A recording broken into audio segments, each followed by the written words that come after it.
Mrs. Hines here. Today we're going to be using floorplanner.com to make your dream room space. So if you looked on Google Classroom, you may have seen two resources. One is my Google site, so you'll find all the tutorials there. And then the next is floorplanner.com. You can sign in with your Google account, and then it will save your spaces right there. So your dream room does have a few requirements. It does have to have a door. We have to get inside your room. You have to have one window. You can have more than one door and one window. You can only have one bed. You can have more furniture. You must have a dresser, space for your clothes. You have to have some sort of remote learning space. This is a reality for all of us working from our homes. So you do need to have that requirement filled. And this is optional. If you'd like to have a bathroom involved, either a half bath, so maybe just a sink and toilet, or a full bathroom, so that would include like a shower and a bathtub as well. So we'll be figuring out some formulas when we calculate our dream room, like the perimeter. So this would be helpful if you're doing like wallpaper around the border. And then we're going to figure out area. So perhaps you have to buy a rug for the space. So we're going to use those two formulas. So what I need you to do is first go on to floorplanner.com, and when you sign in, you're going to hit create project. And then just give it a second. We're going to use the room wizard. So when we click on this, and the room shape. So be creative as you want. If you want your room to be plain, rectangle, perhaps this is the symbol for door. So with one door and two windows, this would be the template that you pick. But if you want to think about different shapes, so if you want to end up like making different nooks in your room, perhaps to kind of ward off the space in different ways. So I'm going to pick perhaps something like this, right? So perhaps this is in like the corner of a building, and that would be really cool.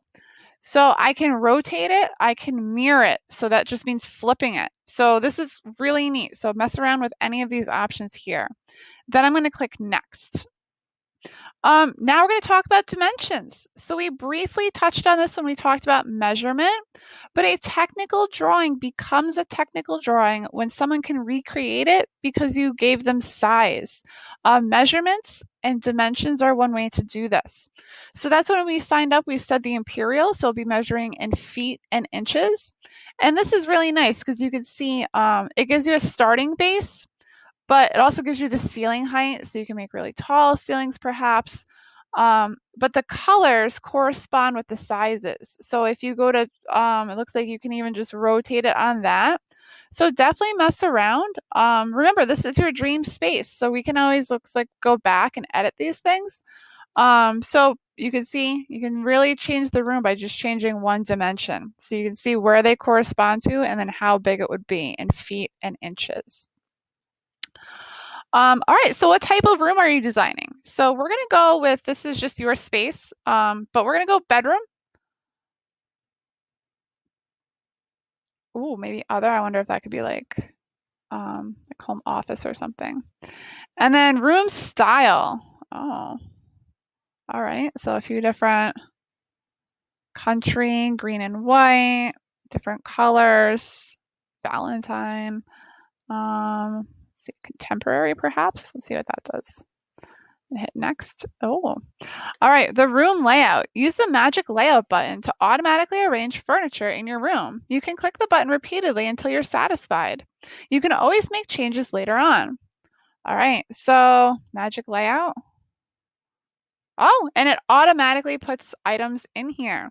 Very cool. So this is a bedroom. So it looks like it already decided on the size of your bed, dressers. I'm not sure what that is, so I'll have to zoom in and check it out. But you can, it looks like double occupancy. I like to sleep in a really large bed, so this works great for me. So I'm going to just start with that. Awesome. So now, folks, you're going to spend the rest of the time going through and adding different items and specs to this drawing. Remember, you want to save often. All right. So it looks like you can kind of, if you're using a mouse, you can zoom in. You can probably take things and just drag them around even. And you can add more items in. So go through today and you're gonna be designing out your space. And really try to just be as creative as possible and make sure that you can hit save. So I'm gonna hit save on this. Awesome. All right, I can't wait to see your room designs throughout the week. So for today, you're working on your dream space for your awesome bedroom. Money is no limit. So if you want to place as many fireplaces or doors or whatever you'd like to use. All right, guys, I can't wait to see.